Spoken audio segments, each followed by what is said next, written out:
So my name is Jamie Taylor. I live here in East Boulder County on North 115th Street. It's a dirt road. We have almost 2 acres here. We're completely surrounded by Boulder County open space, which was a huge boon for us when we found this home.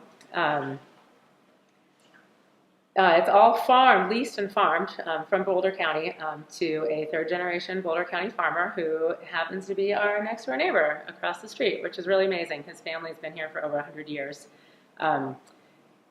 When he bought that house, we were really excited because what better neighbor to have than a local farmer who has, interest in the land, the water, the air, the people of Boulder County.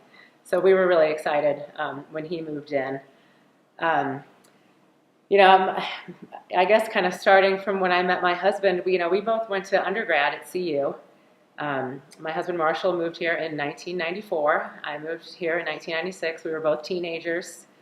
We met in 1998. We were young, idealistic, everything. We both had this dream when we met, at this time, to own land in Boulder County, to have a view, to just, have the ultimate spot and just be able to kind of be away from people and have a little piece of land just for ourselves. And we ended up getting married in 2004. We had our son in 2007, and we owned a home in Longmont. And we'd always just kind of look at properties. My husband does some field work for his job, so he would always pull the information sheets from different properties. I mean, he'd pull, sometimes like a $3 million house and be like, oh, I found us a house, So it was always kind of a running joke with us. So we'd always just look, like, I think it's always interesting just to see what's out there. And I came across this house just looking online one day. Our son was still little. He was taking a nap, and Marshall was out running errands, and I came across this house, and the price was something that, we thought maybe, I imagined we could maybe pull off. It was empty in all the photos online, so I thought, well, it looks like maybe the people already moved out, or I don't know if it's a foreclosure, what it is. And I was going to a play, to the Shakespeare Festival with some girlfriends that night. So I said, Marshall, go check out this house, while I'm out. So he came out here while I was out. I got home that evening, and it was funny. He was in bed, but he was wide awake when I got home. So I knew that he was excited about it. And he just sat up in bed and said, we have to figure out a way to buy this house. It's amazing. You're going to love it. And, we pooled all of our resources, and our realtor was able to get a little money knocked off the price for us, and we pulled it off. I mean, it was so stressful. I thought that was the most stressful thing I was ever going to go through in my life. It was up until now, actually. But we pulled it off, so we moved out here in fall of 2012. It's been awesome living out here. It's amazing. It's quiet. It's peaceful. It's a great place to raise our son. It's really amazing to watch the crops grow around our home. People these days they're so far removed from their food sources. Mm-hmm. It's just fascinating to get to see how all of this works, to watch the rotation of the crops, to see the center pivot coming around. It's great. There was, I guess it was in 2013, this field behind us was all barley that was being grown for Coors. So we knew that, this was going to go, down to gold and be made into beer. It was so neat to just, at least watch how this all happens. So it's a great life out here. We love it. And we found out December 16th that Crestone has right now a proposal to put a 28-well fracking site just over 500 feet from our front door in the open space field that is currently agricultural land. I can see out the window right now from where I'm sitting, there's currently a herd of cows on it. I don't even know what to say about it, honestly. It's so troubling. Since that time, it's been a month now, this has just infiltrated every bit of my life. My anxiety level has been through the roof. I'm having trouble eating. I'm having trouble sleeping. I'm having trouble concentrating. It's been absolutely horrible.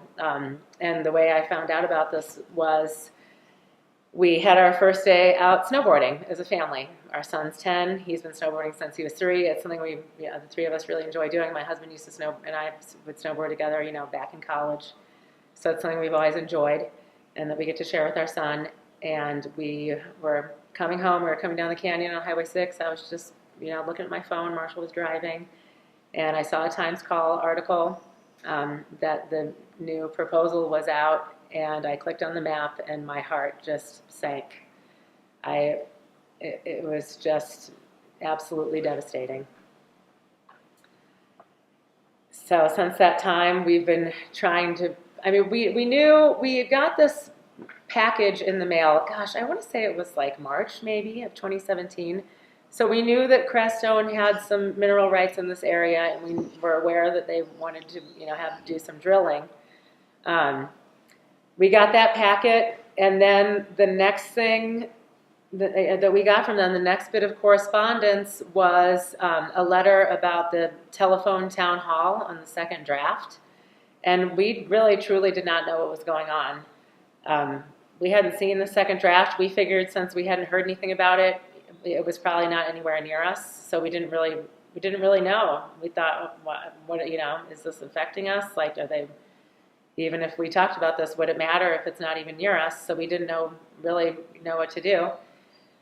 So we didn't participate in that. And then, I saw this map on the internet, and a few days later, within the next week or so, I want to say, we got the invitation for the third telephone town hall. So we were able to sign up for that. In that time of seeing that map, we just kind of started trying to figure out, what do you do? Like, what does a person do when they're faced with this? We knew we had to hire an attorney, so we started trying to find an attorney. Then we were realizing how many local attorneys would have a conflict of interest because they're already tied up in this with so many other people. We started working on getting our neighbors on Crystal View Lane across the road, getting our neighbor, who's the farmer who farms our list land, involved, other people down our road from us. We just started learning more about this. And what really troubles me, I guess, as part of it is that Crestone says that they moved these sites from where they had them to sites on Highway 52 based on comments, these public comment periods, which I didn't even know existed. And a lot of the comments were people saying, like, oh, put it on 52. This is an industrial area. These people are used to the noise. These people, they're used to smelling diesel fumes from all the, traffic on 52. These people have no privacy anyway because they live near 52. That isn't true. Yes, I'm a half a mile from 52. I'm sitting in my house right now. I can't hear 52. In the summer, during the evening, we open the windows once the sun goes down and things cool off. We can't hear 52. Yes, it is a 2-lane state highway that's busy, but I don't live right on top of it, and it's unfair to base, putting sites on a map on comments that really just aren't accurate. It's just not true. So what has the community response been, like your neighbors here? What have you done together? So we finally were able, one of the problems is this map came out on December 16th. Then we had Christmas, there was a 3-day weekend. Then we had New Year's, it was a 3-day weekend. This past weekend was Martin Luther King Day. It was another 3-day weekend. So we've had a lot of time, eaten up with the holidays. Obviously Christmas to New Year's, even that whole week is usually, but we've been trying to contact people with the state health department, contacting people with COGCC, contacting people at Crestone, our own search for an attorney. The holidays have really gotten in the way of this. So it's been tough. We finally got together with our neighbors, and we have been trying to reach out to as many neighbors as we can to get together to try to fight this. I know other community groups in the area have been, so far successful in pushing this away from them. So hopefully, this could get moved away from us. This third proposal is the first time a well site's been put within 1,000 feet of a home. Um, it's unacceptable. It's not safe. From what I know, from what I understand, my son is the only child in that 1,000, less than 1,000 foot zone. It's not okay. You know, he's 10 years old. He's going to middle school next year. If this were to start in 2 years, he would be in. You know, that would be when he's, you know, around when he's going into 8th grade. This is, you know, he gets gifted services for reading and math in St. Vrain Valley School District. This, you know, any child is important. I'm not just saying that my kid is important, but you know, this is a kid with a really bright future.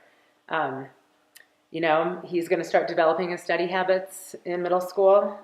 This is where I've worked in education since 2004 myself. This is where, you know, things really start to take off. This is where, you know, the academics really set in. You know, he needs to be prepared for high school. He needs to be prepared to get into a good college for undergrad. He's already talked about going to graduate school.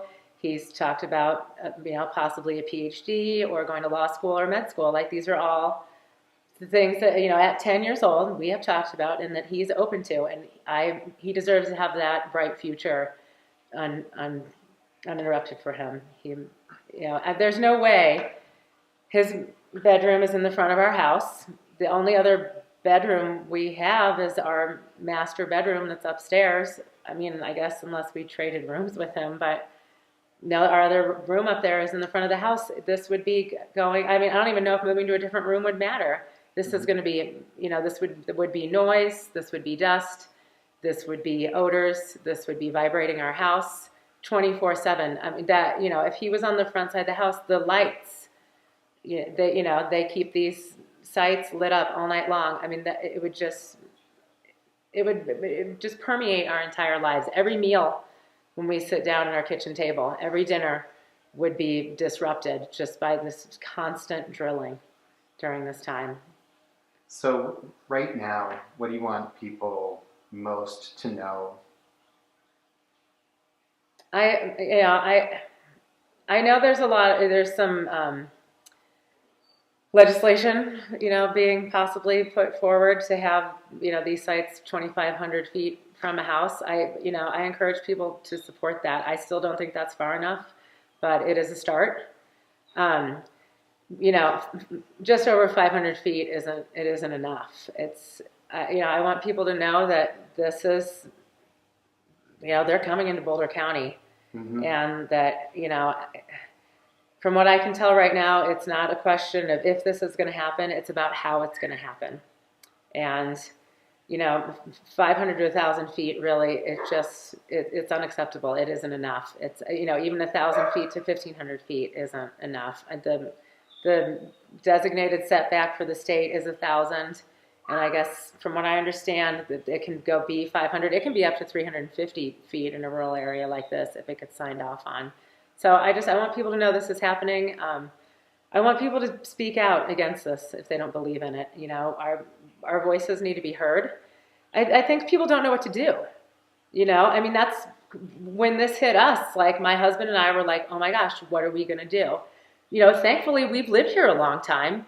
You know, we do know a lot of people. We know people who, you know, work in our local government entities. And, you know, so we kind of, you know, had a little bit of a heads up on who we needed to contact.